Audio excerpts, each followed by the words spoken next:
It is with great pride that I introduce this year's salutatorian, Shaylee Ingos. Let's look at her journey to this accomplishment by numbers. 4.2456 is her cumulative grade point average. 8 is the number of AP classes she has taken, earning AP scholars and distinction honors.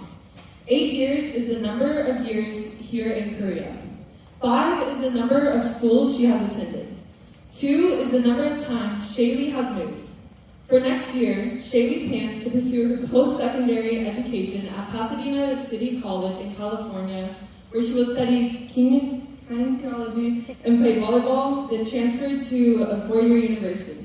Please welcome OMHS Class of 2023 salutatorian, Shaylee Ingos.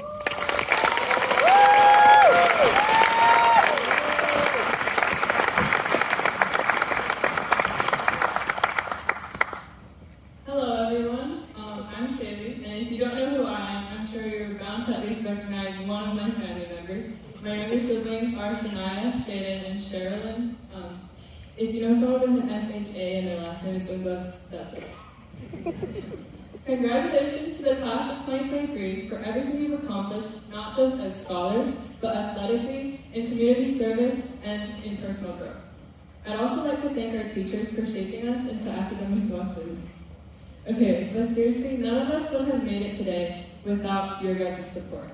Special shout out to Ms. Gates and Ms. Heffley for all of your letters of recommendation, to Mr. Silva who taught me right from the get-go how to be a successful AP scholar, and to Ms. Avison for taking me to Okinawa to do fun science stuff. Shameless plug, any underclassmen in the audience, do JSHS next year. Throughout my time at school, I learned a lot. Wow, isn't that a shocker? My favorite class was AP Psych because I liked learning about how the human mind works. There was a lesson on theories of emotion that really stuck out to me, and there was 2 that I remember.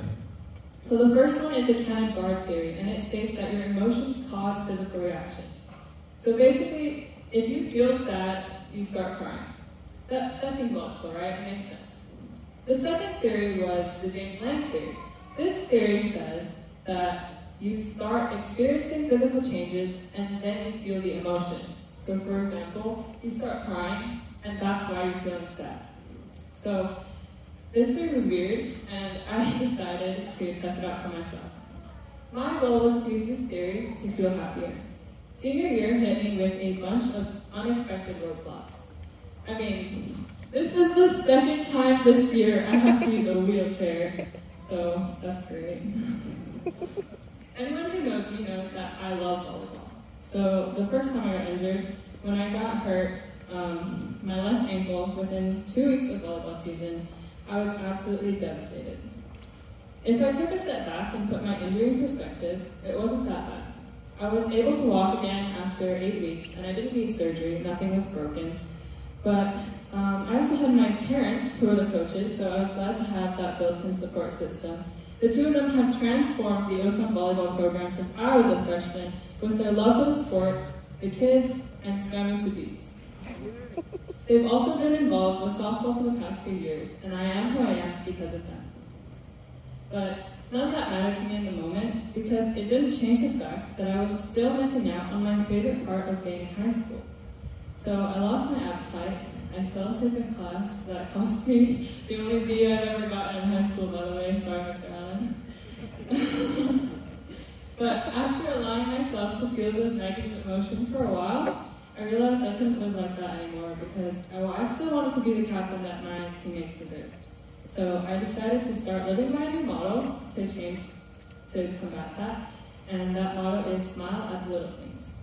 I hypothesized that if I physically smiled at all of the little joys in life, then I would be happier because, according to the James Lange theory, emotion follows physical changes. In other words, forcing myself to smile will cause me to feel happiness, and the more often I smile, the more often I'll feel happy. Now, little things is vague, and it can be interpreted by all of you in a different way. Some things that made me smile when I was injured is when Angela and Margot would struggle to push me over all the little cracks in the sidewalk in the wheelchair, how Tati would always slow down her pace to walk next to me, and how Clarice would eagerly listen to all of my advice. I smiled during my conversations with my bench buddy, Vicky, and because it was funny to see Ashley and Bailey have a mini heart attack at every minor slip I made when I was in crutches. Before I started actively looking for reasons to smile, I used to think that good days and bad days were out of my control.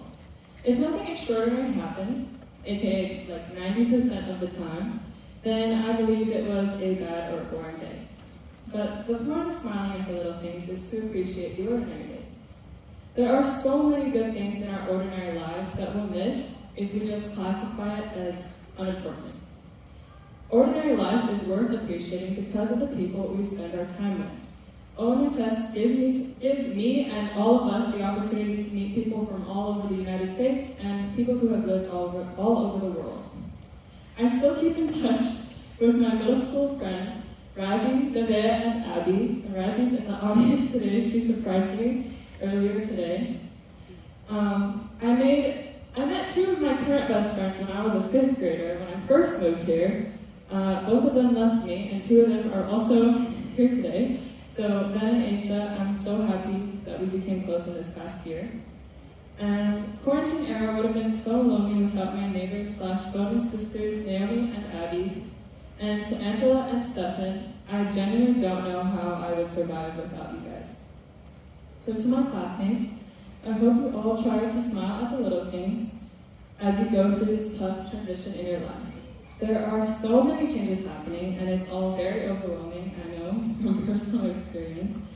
However, I promise if you look for the good things and practice smiling, you will make it through every obstacle with a little less stress and a little bit more joy. And for everyone listening to me speak today, I know you're all going to forget half the things I say within the next hour per psychology research, but I hope you learned something new that will stick with you for a long time. Thank you for your kind attention, and let this be a reminder to smile at the little things.